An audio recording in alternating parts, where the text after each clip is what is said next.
Да, Здравейте на всички. да, това е Лина.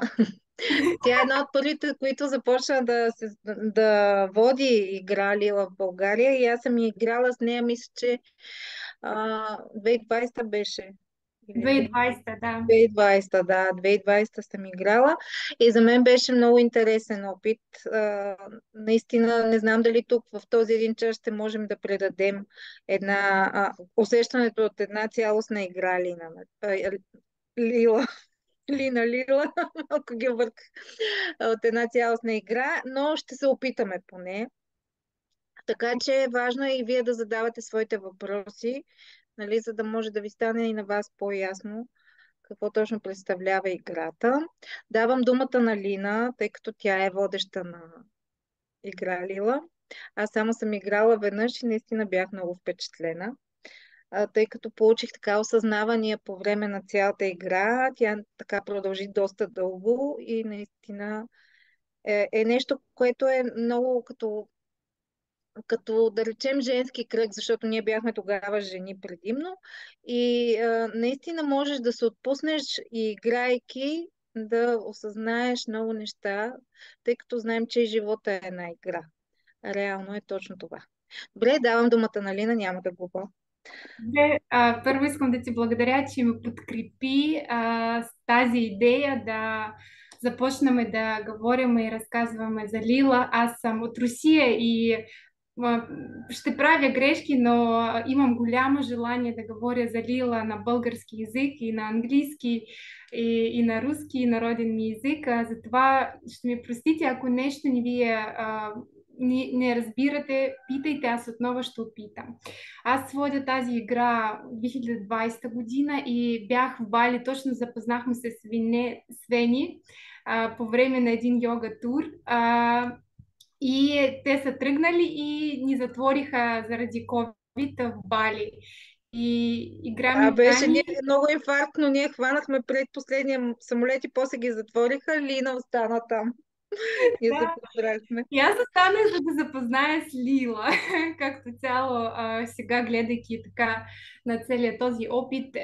И една българка, моята приятелка Диана от Балчик, тя ми попита да я привеждам тази игра, защото аз отказах се и не ми беше интересно толкова неща да практикувам, още някаква игра Лила, какво е това. И аз тръгнах с нея и видях поле, играех точно на това поле. А, и просто ми извика, аз искам да играя Лила. И играех Лила и по време на игра усетих, че искам да водя тази игра и започнах да я водя. И Вени беше една от първите играчи, на които аз водих Лила. И продължавам да водя. До сега все още потопявам се в дълбочина на знание, мъдрост, което се предава чрез това поле, чрез това древно ведическо знание, което се придава, защото лила е практика. Както ние знаем йога, да практикуваш асани, една аскеза за тялото, пранаяма, да осъзнаваш дишането си, да променяш енергия. Така е лила, е практика от ведическо знание, индийска култура, за да можеш да практикуваш своята осъзнатостта и да свържа със своята душа. Това е практика. Затова всеки път, когато водя лила, играя лила, говоря за лила, за мен това е една практика. И за всеки един, който е свързан с това поле. От тази година аз вече обучавам хора да водят лила на български язик. И така. Това малко за мен да знаете моят опит, примерно да разбирате защо, а, как е случило с мен, как започнах да водя Лила. Това. Вени, искаш ли да ми задаваш въпроси, които ни Да. обслужват? А, каква е основната цел на играта в Рил? Мгм. Това изглежда много прост въпрос, но доста дълбок, защото за всеки един играч а, така просто казано да получи едно съобщение. за който беше повикан от полета на Лила. И за всеки един това съобщение може да бъде много кратко, като едно разбиране за своята природа, уникална природа, да си спомни кой съм аз, коя съм аз. За друг човек да си намери истинско желание, да си зарежда с това желание и започна да живее и да реализира това желание. За други хора всичко в комплекса. Колкото повече водя Лила, толкова повече разбирам, че кое е съобщение, всеки път съобщение за човека, за различни сфери на деятелност. Аз водих Лила и за бизнесмени и пак има отговори за тях.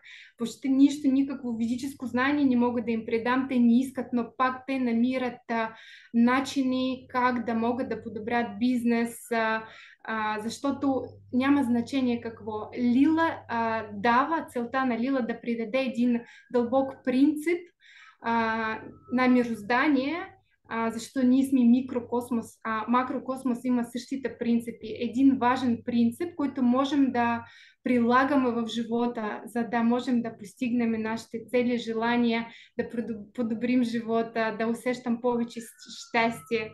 Нали, Асетома Садгамая от тъмнина към светлина, от материя към по-тонкото, по-такова фино усещане за живота. Ако съм отговорила на въпрос. Да, много добре. Аз сега искам да дам думата и на всички останали и те да зададат своите въпроси.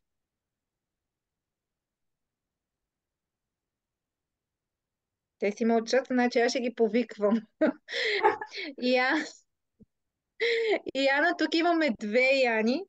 А, Айде да започнем с Яна Енчевска. Янче, питай. Трябва да си включиш микрофона, да натиснеш копче, да пуснеш микрофона.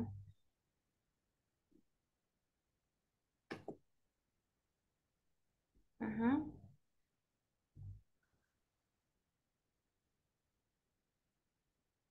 Нещо не става май.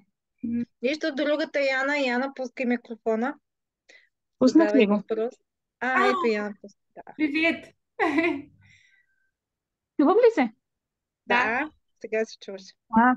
Аз сега скоро ме чух за тази игра и много така ми стана интересно и съм чула, че може да продължи много часове. По 8 часа, 6, 8, 10 часа, да се спре, после пак да се продължи във времето. Как се преценява кога да се спре тази игра? И Много колко човека най-много могат да играят? Най-дългата Да. игра на моят опит беше 14 часа наред. И първо искам да кажа, че наистина не е лесен опит, но най-важното правило, което всеки един водач на Лила, трябва да следва е всяка начата игра трябва да е завършена. Какво означава да е завършена? Играч трябва да завърши своят ход според числа на Зара на поле 68. Може да го подмине или да не го стигне и за това игра не спира. Само на поле 68. И защото има много змии, които могат пак да ти дърпат надолу, затова процес не се спира. Може да ни се спира часове. Средно, ако играят група, поне 4 часа върви цялата игра за всеки един играч. Максимално аз казах 14 часа беше при мен, но чух за повече от моят учител. И първо искам да кажа, че наистина процес не е лесен, защото процес е трансформационен, че ние по принцип държим непрекъсно нашето внимание на въпроси, отговори, на нашето движение на поле, на въпроси на други играчи, защото полето ни свързва и спомням си някакви истории, които ни помагат да получим този принцип, нали, за който аз говорих за целта на игра. Процес не е лесен като цяло, доста пречистваш и наистина може да вземе часове. И просто знам едно. Аз видях, че когато човек не излиза, значи още нещо не е получил. Или тези знания, които той е получил, той не е готов да действа. И Лила може да държи човек да практикува. Има една змия, най-дългата змия, нулиране, така наричам нея, когато създаваш нови нейронни връзки. Всичко, което е получил в Лила, имаш възможност да практикуваш. Да. А, и просто много важно да доверяваш на поле. Аз точно го разбрах по време на най-дългата игра, защото човек, играч, тя много бързала в живота. Много. И това ни беше в нейното поле на разбиране защо няма наслаждение, наслада на живота. И точно чрез тази най-дългата игра тя го разбрала, но аз не е казала нищо. Тя го разбрала, тя го усетила, тя го преживяла. И в момента човек живее много бавен и щастлив живот. Разбира се, че ситуация се повтаря, нали, ние уроци, нали, има контролни тестове и така, но просто 14 часа бяха необходими за нея да получи това най-дългото, най-важното съобщение. Просто доверие към поле. Не е излязъл, значи има още нещо, има ценно нещо за теб. С едно имаш разговор със своят учител и той има само сега. Само сега имаш възможност да получиш този отговор. Добре, и смятам, че това съобщение се отнася за сега, за този период от живота на човек, така ли? Точно така, защото ние играем Лила не е случайно сега в тези обстоятелства, тези хора, които са с нас в поле. И затова хора играят Лила няколко пъти през живота. Монаци въобще играеха Лила всеки ден, за да могат да разбират повече, да практикуват това. Да, Лила свързана с точката, в която играеш в живота. И всички отговори са точно тук в поле сега, свързани с ситуация, събития на живота на играча. Тази игра може ли по някакъв начин пък да навреди? Много добър въпрос и отговор в това какво е вреда, какво е полза. Кой дава тази преценка? М. Какво влагаш в това? Да, това е въпрос. Какво за теб е вред и защо го наричаш така? А, аз имам голямо доверие към поле и към тази практика от 2000 години повече. И че ако си тук и си избрала това да практикуваш, избрала си водач, може би вече си готова, нали? Така. Добре, Много хубав благодаря. отговор. Другата Яна Янчева. Имаш ли въпрос, А, Янче? Ами, всъщност, здравейте. От Здравей. моя страна, моята съименичка така доста добре зададе въпросите и малко повече разбрах всъщност за играта, тъй като аз до сега не съм я играла. Но това, което чувам до тук, мисля, че бих могла да разбера повече за себе си, всъщност нещата, които за момента ме интригуват така, за моя път, за моята същност. И всъщност това беше причината някакси така м, да се включа днес с вас тук. Както споменах, не съм я играла до сега, но мисля, че ще бъде много интересно и така нямам търпение вече. Чудесно. И ще имаме Благодаря ти. възможност малко за игра, за Лила днес вече. Мгм. А, Асия, здравей, ти имаш ли въпрос? Радвам се да те видя.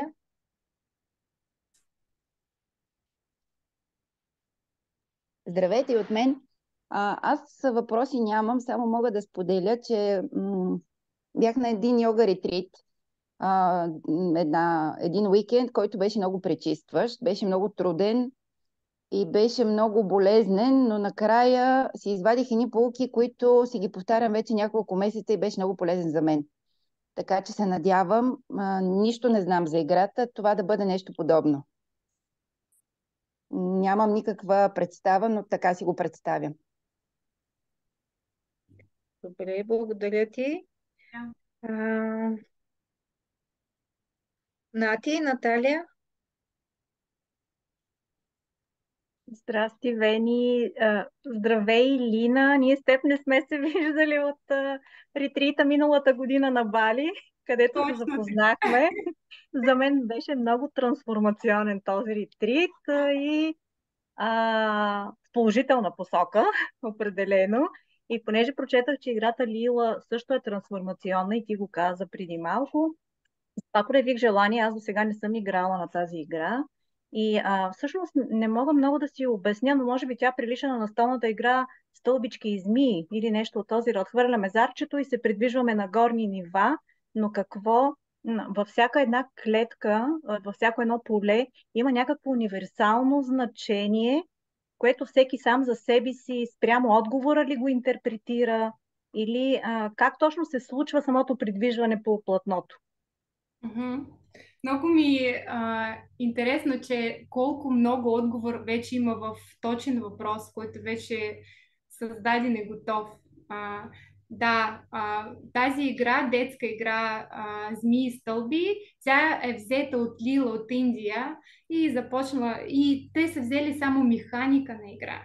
Механиката. Но практика, тя точно състои в значение на всяко едно поле, които според зарове ни спираме. Например, хвърляш четвърка и тръгваш на 4 стъпки напред по полето. И така, се оказваш, например, в поле нищо.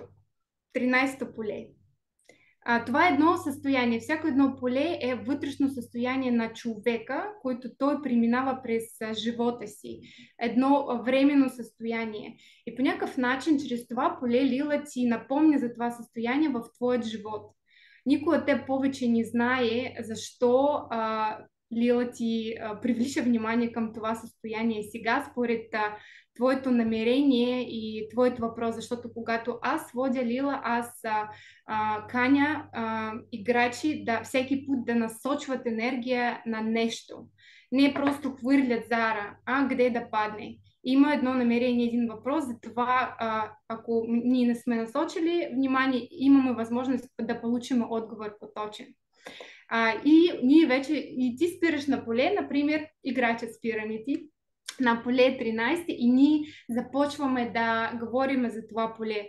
Аз действам по различен начин, както усещам. Много често виждам, че хора вече сами знаят отговор защо там и оттам тръгва новия въпрос или има един блокаж, който беше там и той си пуска, нали, има свобода и започва да тече енергия. По Лила виждаш как наистина се освобождава енергия, която беше затворена в ситуация в миналото или в някакъв повтарящ сценарий.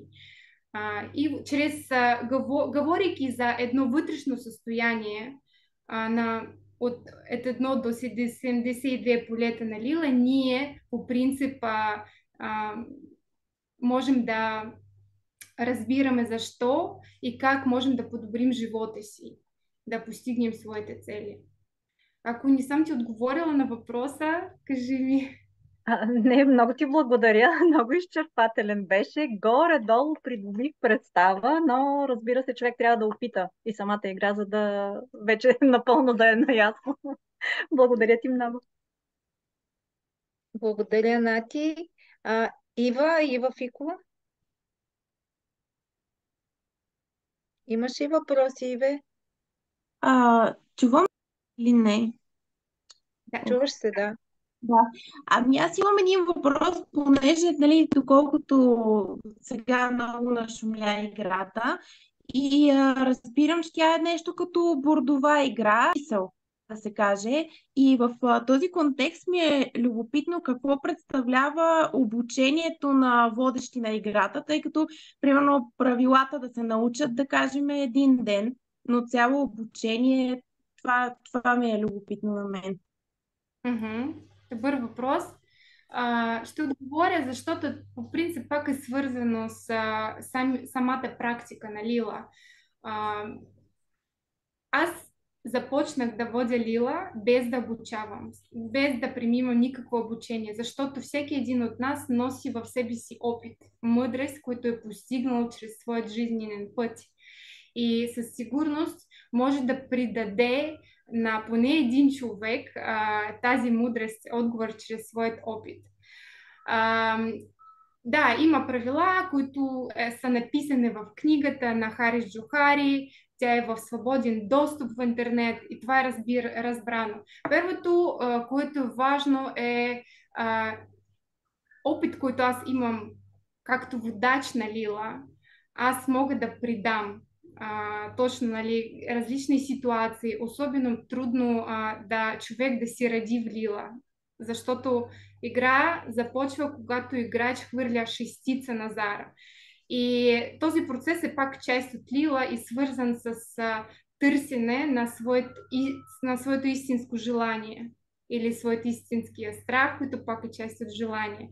И тук процес малко, нали, никой не разказва за това. Никой не разказва за значение на Зара. Има ли връзка с поле?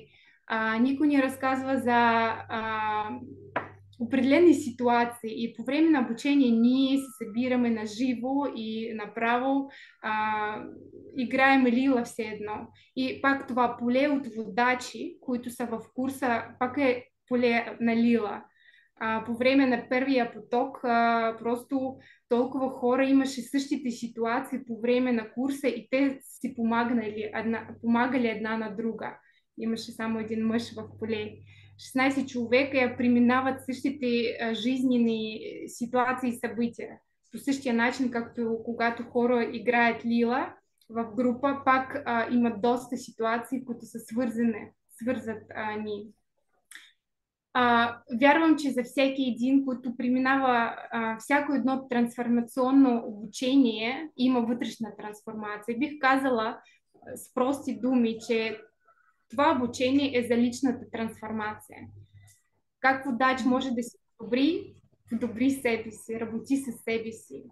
Само това. И този курс, да, ние говорим за полето на Лила, гледаме на полето на Лила, но всеки един от нас работи със своята вътрешна трансформация чрез полето на водачи и на други хора с нас. Благодаря много. И аз ти благодаря. Боряна, здравей! Имаш ли въпрос?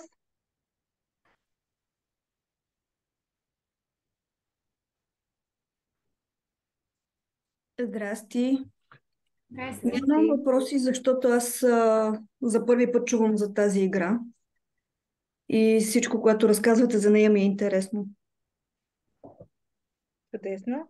Така че съм скоро любопитна. Да. Благодаря ти много. Ани?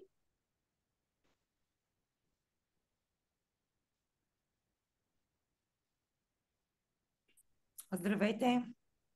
Здравей, Ани. Извинявам се, че съм без камера. Не познавам играта от всичко това, което чух. Приемам играта като инструмент за връзка с подсъзнанието. Права ли съм в тези предположения? Да.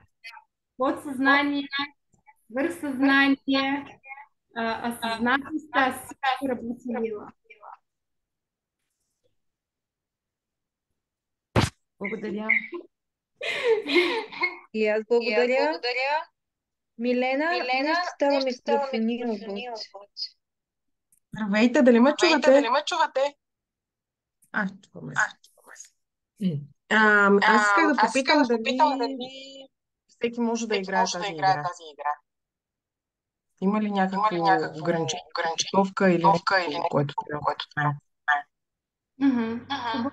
Имаме Airplay и може би няколко пъти. Това имаме Echo. Или само аз имам.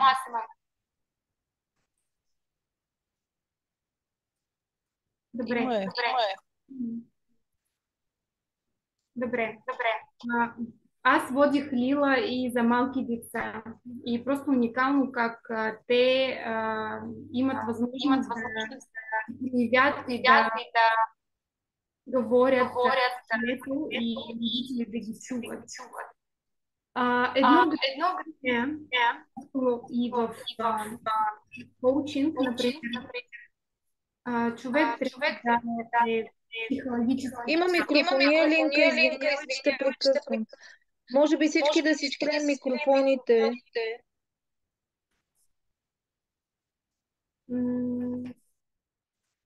Добре, аз сега спрях всички микрофони. Yes. И аз ще повторя за всеки случай, за да има. Казах, че според възрастта няма ограничения. Ако има желание, човек може да играе. За деца също съм водила Лила, но това беше Лила за деца с родители. И беше просто уникално как децата казват своите желания и как родители имат възможност да видят от друга гледна точка. Само бих казала, че хора, които взимат някакви психотропни вещества, наркомани, тази игра е игра на осъзнатостта. И всяко едно затуманеност на умът, нещо, което вече замърсява процеса. И хора, които имат заболяване, психологически заболяване, защото аз не бих взела на себе си тази отговорност, защото ние работиме с подсъзнание, свърхсъзнание, осъзнатостта и аз като водач, което държа поле, мога да държа го само ако знам, че човек ми възприема адекватно. Според логиката по някакъв начин. Но въпросът е много интересен. За първи път го чувам. Благодаря. И аз благодаря. Ния, ти имаш ли въпрос? Здравей, Вени, здравейте. Аз ти споделих, че мен Лила нещо ме преследва. Никога не съм играла, обаче непрекъснато ми излиза Лила и сега като излезе и това събитие, даже тук съм в колата, така че се извинявам, че не съм с камера, но да. Мен беше интересно, че всъщност четох за историята на Лила и че така има някаква идея, че може би няколко риши са се събрали и се разписали пътя за личностно развитие, че всъщност те се играли, събирайки се всяка седмица, хвърляйки зарчетата поведнъж. И в този ред на мисли това най-вероятно е някакъв процес, който, както и някой преди мен каза, може да е много дълъг. Да ти кажа, че си играва 14 часа, но то всъщност не може ли... един от пътите, в които Лила ми попадна, беше на човек, който е играл играта няколко месеца. И това ми стана всъщност интересно, че то най-вероятно се развива, разкриват се различни неща. Тоест, каква е разликата между това игране наведнъж няколко часа и така да играеш 3 месеца, примерно, когато човек вече вероятно по-осъзнат и по-лесно може би работи с играта, не знам. Успях ли да бъда ясна или не точно? Да, аз разбрах въпроса. Тук започва някакъв ливень, просто дъжд. Надявам се, че можете да ми чувате. Да. Да, аз мога само да предположа защо игра взе толкова време. Може би човек играеше сам и има този начин да играеш игра. Аз я практикувах, само веднъж всеки ден хвърлих зара. Защото аз опитах се да разбирам как работи Лила тогава. Мога само да кажа, че водач, който ви води игра, той и неговият опит може да ви помогне да получите опит, за който вие сте дошли. Много рядко се случва, когато човек трябва да спира игра за днес и я продължи, например, на другия ден. Много рядко. И всеки път, когато ние излизаме от поле, всеки нови ден ние сме нови хора. И започнат процес, хубаво да е свършен точно в сега, момента сега. Просто за някакви изключения, когато човек наистина не може поради някои обстоятелства. Ако Лила започва за него, шестица е хвърлена, значи тук и сега има отговор за него. просто знаех, например, от своят личен опит, че колкото по-малко имаше опит преди, толкова по-дълго бяха процеси на Лила. Защото аз сама още не знаех точно как работи. Опит ми помага да създам това по-силно поле, в което човек може да получи отговори, този опит, за който е дошъл точно към мен като водач. Но да пускам всичко в Лила. Наистина всичко е възможно. Но че има различни начини как да играеш тази игра. Да играеш всеки ден само веднъж хвърляш дара или хвърляш дара само веднъж на седмица, има и този начин. Какво ни измисли, нали? Човек измисли всичко ново всеки път и всичко му място. Ние сме творци. И всеки си избира. Просто въпрос колко е ценен опит. Той е различен опит и всеки сам може да дава някаква преценка. Това беше Лила за мен, който ми даваше много силно, групова Лила за един ден или Лила, който аз играех сам с класическите полета, хвърляйки зара само веднъж в седмица или веднъж на месец. Само опит ще ви покаже какво за вас е ценно. Но има този начин да играеш Лила. Тоест, всеки може да определи за себе си дали иска да играе сам, дали с водач, дали в група. Може ли да повториш? Извинявам се, не чух. Всеки определя за себе си кое е най-добре, дали да го играе сам, дали в група. Не е толкова стриктно правило как да се играе. Има само едно правило, което всяка започната игра трябва да е свършена и ние да спазваме механиката на игра. Всичко друго е избор. Човек, точно когато човек първо си избира време, кога да играе Лила, първият избор, воля, някакъв разговор със своята душа. Аз го искам сега. Лила ми преследва. Защо? Второ, избор задача. Избираш водач, който точно ти също, ние носим в себе си това знание, че моят водач не е моят водач, сега да играе Лила, не е сега да играе Лила в група или индивидуално, също е отговор, който всеки един играч трябва да си отговори сам. Лила е процес и той ще бъде по най-добър начин. Затова как аз действам, нали, да помогна на играч да може да избере, нали, индивидуална игра, групова игра. Аз просто мога да записвам аудиосъобщение и питам човека да затвори очи и да опита да усети какво за него е неговото, когато аз записвам индивидуален процес или групов процес. Тогава, не знам защо това ми е хрумва като асоциация, но всъщност Лила не става ли малко като с груповите семейни констелации? Има Как играем? в Лила. Просто в Лила има всичко. Просто аз виждам колко често идват хора към мен, които не се познават и все едно имат разговор майка, дъщеря, майка, сина, мъж, жена. Защото това е нещо, ако това е нещо, като човек трябва да приработи, няма значение Лила или да го наричаш констелация. Но в Лила има и констелация, които аз наблюдавам много често в процес, който водя. Дори само има човек, например водач и един играч, пак може да има констелация. Добре, благодаря.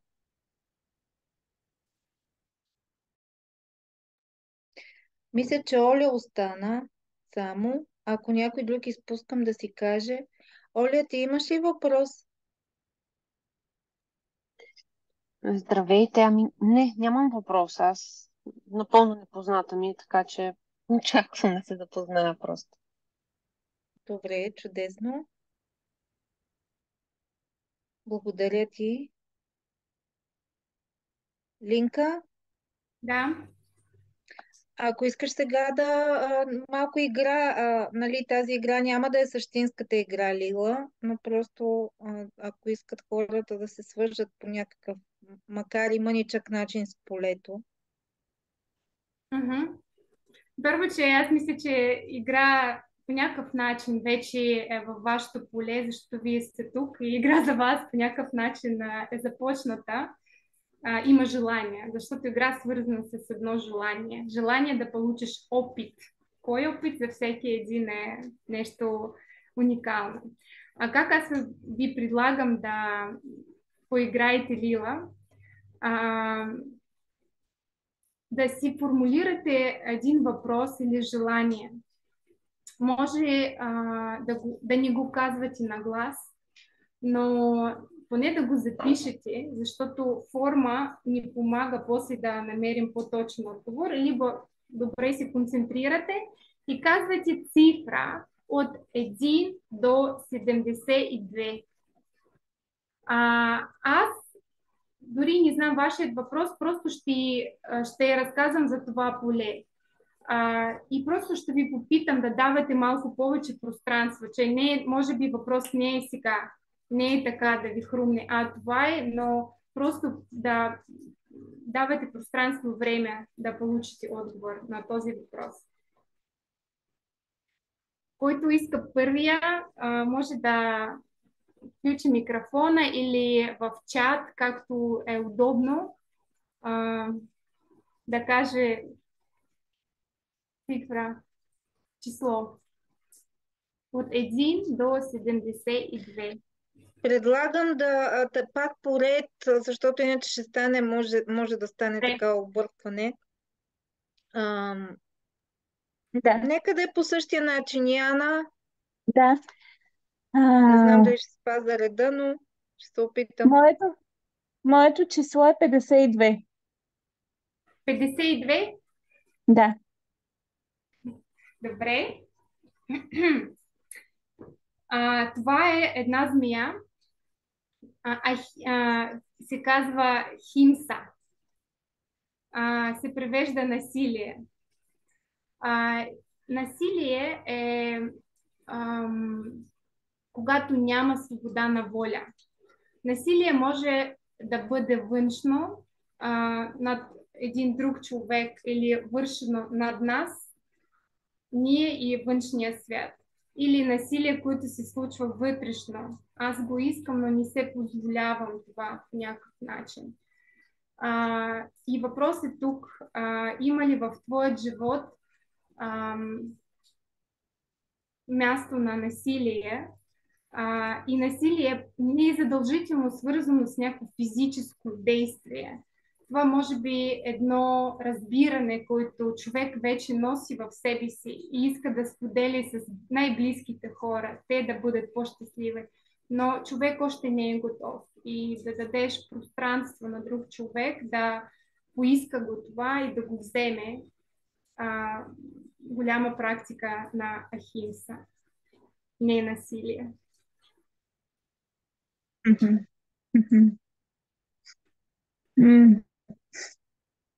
Вау.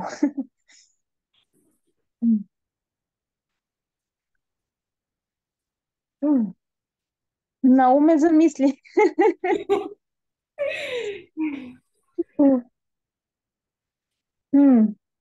Не очаквах. Дай му пространство. Много интересно. Вау. Той трябва да се обърна от насилието, да го обърна към Ахимса, нали така? Точно така, да. От Химса към Ахимс. Да. Във всички. Това може да бъде и вътрешно. Нали говорим и за вътрешно насилие, нещо, което не си позволяваме. Абсолютно. И по принцип външно започва с вътрешно всеки път. То се проявява и с външни симптоми. Да. Тоест трябва да слушаме тялото си. Само ти имаш този отговор и дай му време да ти покаже истина. И в йога има принцип яма ни яма и ахимса е принцип в йога, част яма. Там много подробно се разказва как този принцип може да започнеш да практикуваш. в живота, на всички нива, от физическото тяло до душата.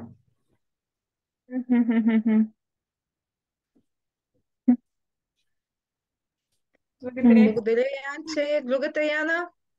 Благодаря. Моето число, което избрах, е 9.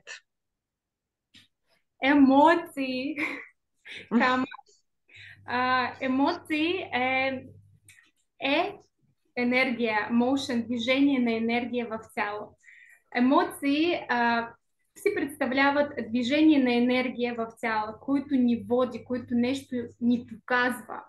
И тук има две неща, които са важни да си отговори човек. Първо е колко аз позволявам на себе си да чувствам емоции.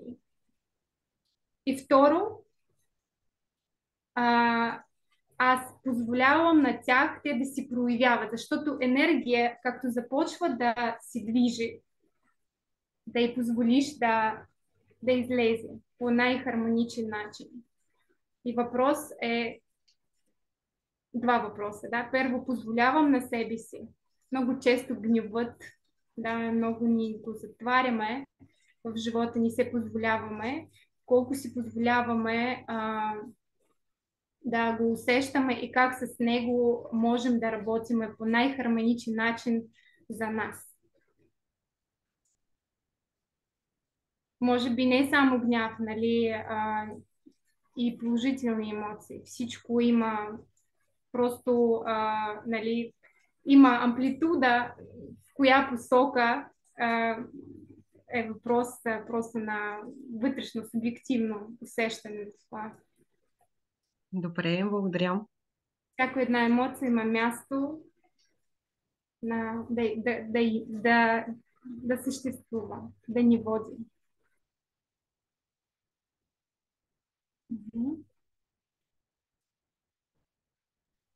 Асия, мисля, че си ти след това. Ако объркам нещо, простете, но така или иначе всички ще си зададат въпроса. Моето число е 8. 8. Неудовлетвореността. Мацара. Това е едно много уникално състояние, заложено във всяка една от нас.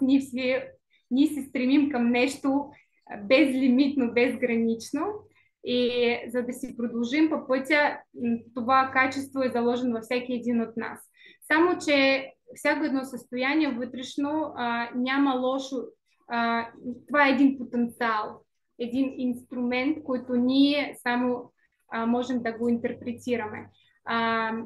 Нещо, което неудовлетвореността ни помага да си развиваме, да си движаме. Не е приятно да си неудовлетворен и затова това състояние е все едно една мотивация към промяна. И тук хубаво да си отговори човек точно в кои сфери на живота ни съм удовлетворена. И мога ли да направя нещо, за да не съм в това състояние, защото доста хора живеят в това състояние години и не се движат.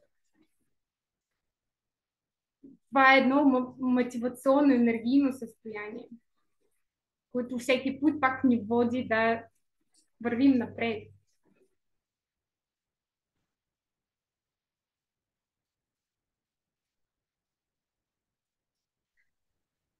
Кой беше след това? Мисля, че беше Боряна ти? Или бъркам, или Наталия беше. Наталия, айде ти Нати. Ами аз, даже преди да си формулирам точно въпроса, ми изникна едно число, така че няма как да го подмина и казвам 36. То въпросът ми е малко философски. Има доста нюанси, така че 36. Ще видим какво би могло да означава. Това е много интересно, защото 36 е свача, значи яснота. Това е едно чисто възприемане на неща, без да има някаква вътрешна промяна, нашата интерпретация, нашите установки, вярване в живота. Яснота е състояние, когато ние все едно пропускаме светлина по същия начин. Приемаме не и отпускаме по същия начин. Яснота. но това състояние се постига с вътрешна работа.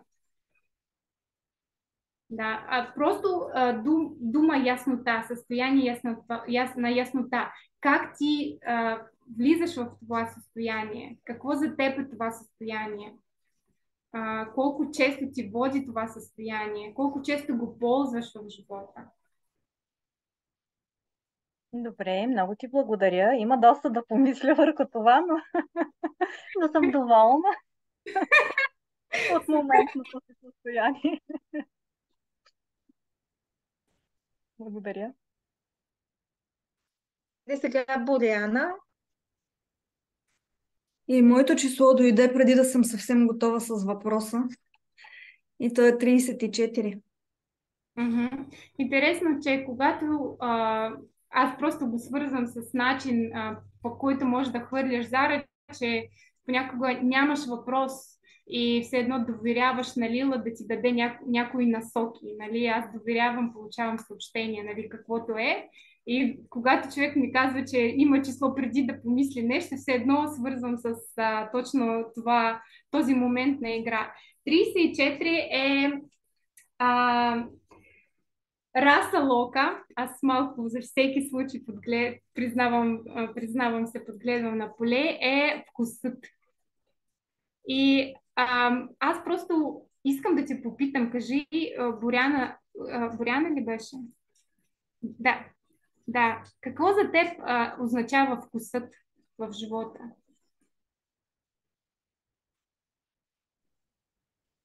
Ами, доста неща. Аз исках да ти кажа, че бях си го намислила въпроса, но не бях приключила с писането още, когато се появи числото. Така че си имам тема, която ме вълнува. Но вкусът, не знам, може би бил го приравнила към есенцията на живота.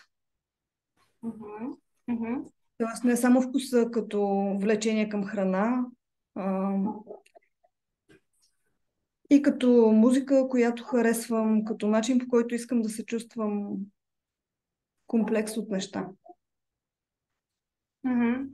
Това е едно не е само мирис, нали, който ни по някакъв начин ни дава някаква преценка. Това вече сме в един танц на взаимодействие с нещо от външния свят.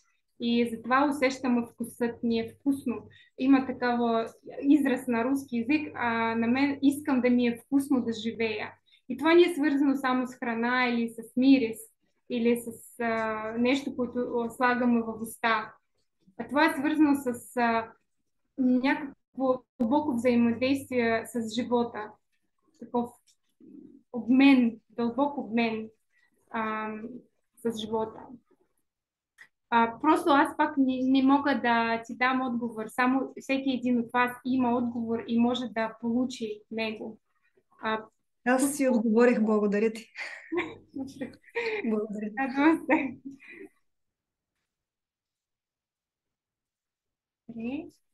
Ася? Ася вече получила отговор. Добре, извинявай. Ива Фикова? Да, моето число е 55. О, змия! И тази змия се казва Ахамкара. И това е един контрол. Едно ограничение във форма. Често хора искат да имат контрол над ситуация и се измислят определен план и начин, по който ситуация и резултат трябва да изглежда. И това ограничение ни дава възможност да се насладим на цялостна истинска картина, която е дадена за нас. И това е някакво взаимоотношение контрол и доверие. Нали, този баланс в живота между контрол и доверие.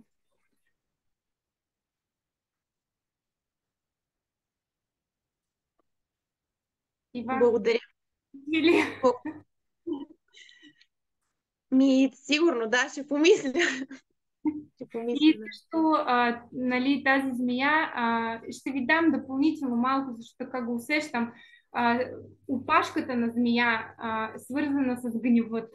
Когато гневът какво е? Тя е много силна енергия, която ни се дава, за да можем да променим нещо. Само, че да променим нещо външно е един начин, да си изградим границите с хора. Или да променим нещо вътре, защото по някакъв начин нашето виждане на ситуация е доста ограничена и ни дава да си развиваме. И този гняв да ни помогне да започне вътрешна трансформация. И тук е много важен навик да определиш този гняв сега точно за какво? За външно нещо или за вътрешно? И го практикуваме цял живот. Да, много интересно. Благодаря много. Да. Ани?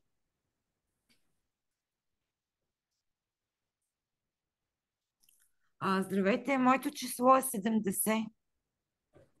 70. Аха, намерихме. Кой беше това?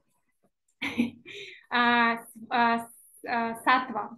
Това е гуна, която символизира благост, светлина, истина. Определена форма на вътрешно състояние на лекота, на святост, която е хубаво да се стремим към нея, но също тя има и друга страна, която ни спира да получаваме опит. Често тук понякога хора тук не си позволяват да правят грешки, защото на тях е много по-удобно да останат в това състояние на безгрешност, перфекционизъм. И сатва гуна, тя е приятна, но тя ни спира да се развиваме и да получаваме опит, защото без да правиш грешки не можеш да си научиш и да си позволиш да правиш грешки.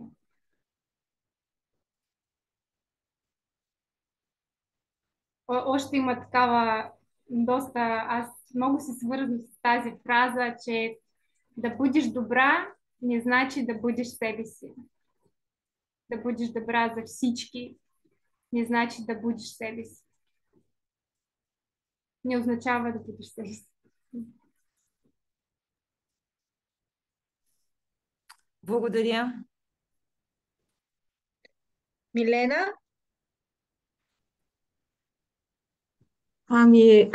На мен ми дойдоха две числа на ум. Интересното е, че едното вече го споменаха 36, а затова ще питам за 47. Окей.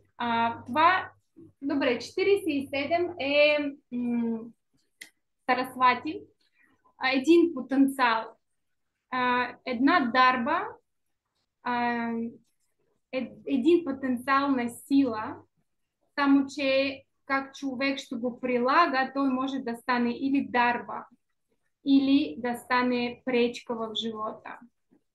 Сарасвати е потенциал. Има сила, има енергия заложена в теб, но как ще го ползваш е твоят избор. Нали, имаме нож и някой човек може да си нареже нещо и да си изгради къща, например, или може да убие друг.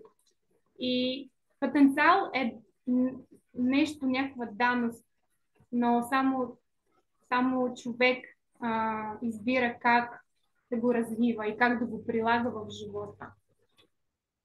Благодаря.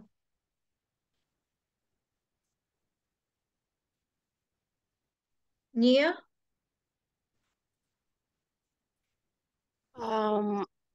Аз имам 4 числа, но ще кажа само едно. Много интересно е, че всички числа преди това се едно допълват. Извадят се едно и мои теми от нещата. Не знам с другите дали е така, но с теми, над които съм работила и още трябва да работя и явно така си работи груповата работа. Моето число е 27. 27. Това е стрела. Се казва висша цел.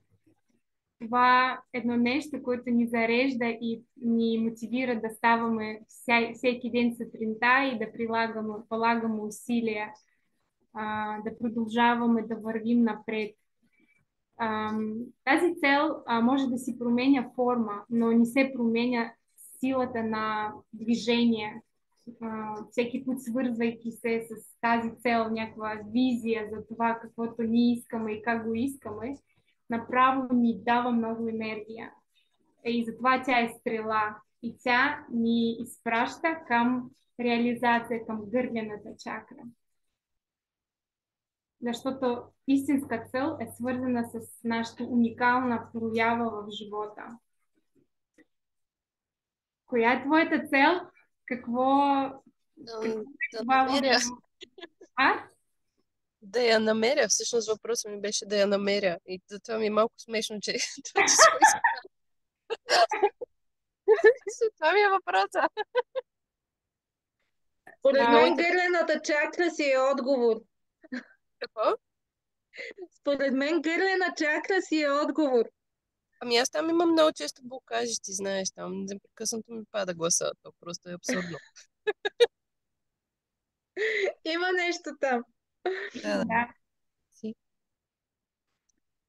Добре, благодаря. Оли?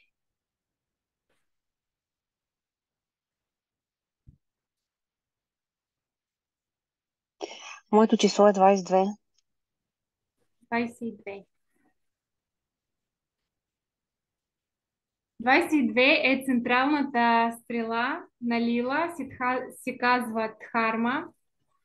И Дхарма значи наша уникална природа, наша данност, наши дарби и пороци, с които ние идваме тук. И все едно да познаваме себе си и нашата сянка и нашата светлина и даваме възможност това да си проявява, да тече в живота, е стрела, която ни носи на много високо ниво на разбиране. Защо сме тук и какво е време да правим тук в живота. Коя е твоята природа? Тук е въпрос. Коя си ти? Какво носиш уникално в този свят от себе си? И когато го постигна, едва ли не, вече се пускам все едно по течението. Да, точно така, защото тази стрела и тя е течение. Много интересно, благодаря. Остана ли някой, който не каза? Извинявай, Линка, прекъсна. Просто сега още малко ще кажа, докато си намери следващия. Вие разбирате, че всичко е свързано в Лила. Тя е просто за вашата същност и вашето желание, енергия, която непрекъсно се пада или се повдига. И ние все едно танцуваме този енергиен танец тук в живота. Просто за всеки един той може да получи съобщение по различен начин, чрез някакъв лош урок, чрез някакво непрекъсно гледане към наталната карма. Карма по принцип е свързана с наталната ни карта, нали? Данността, полето на чудеса, които ние носим в себе си.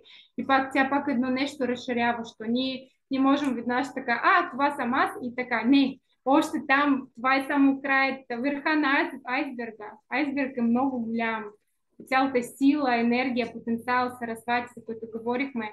Просто не можеш да го стигнеш, докато не се проявяваш въобще. Не проявяваш цялата си природа. Все едно си затворила нещо, което си ти, но не си го проявяваш, не се позволяваш, не следваш. Там също е енергия за теб, за живота. Аз мисля, че няма повече хора. Някой, ако съм го пропуснала да си каже. И моя въпрос е, може да се играе Лила, доколкото знам, онлайн, нали? Да, може да се играе. Вариант. И затова мога да предложа на всеки, който има интерес, може да пуснем, Лина ще каже кога е удобно и може да пусне игра, да каже условия или може допълнително да ги съобщиме в интернет. така че който иска може да направи една истинска дълга игра Лила за самопознание. Ако вие го усещате и имате доверие към мен, към водач, с моят български, Лила работи онлайн, защото това е вътрешен процес. Както сега, вие малко го докоснахте, имате вкусът на този процес. Сега в момента има обмен, има енергия, вие го усетили. И няма значение, ние сме в едно пространство или сме на различни краища. Ако ние държим нашето внимание на едно и същото и сме честни и се проявяваме, процес на Лила, той не е неизбежен. Както аз виждам, видях, че хора дори, които не са в игра, и както вие сега гледахте, че някой задава въпрос, получава отговор, вие също получавате, защото поле работи за всеки един от нас. И да има хора, които играят Лила и хора, които също наблюдават. Защото в поле на Лила, по време на игра, също има силна трансформация. Да, аз като го виждам да има играчи, да има хора, които могат да наблюдават, ако още не усещат доверие или не са готови, или просто по този начин искат да взаимодействат с Лила. Добре, ами аз предлагам да говорим с теб за дати, за часове и да пуснем варианти, но това допълнително просто ще го напиша в Фейсбук, така че всички ще могат да го видят. И ако искат да се запишат за игра. Добре, имате ли нещо да кажете допълнително, за да можем да приключим? Има ли някой нещо да каже, да зададе последен въпрос? Аз искам да кажа на Лина, че български е достатъчно добър, за да я разбираме добре. Благодаря. Да не се притеснява. Благодаря.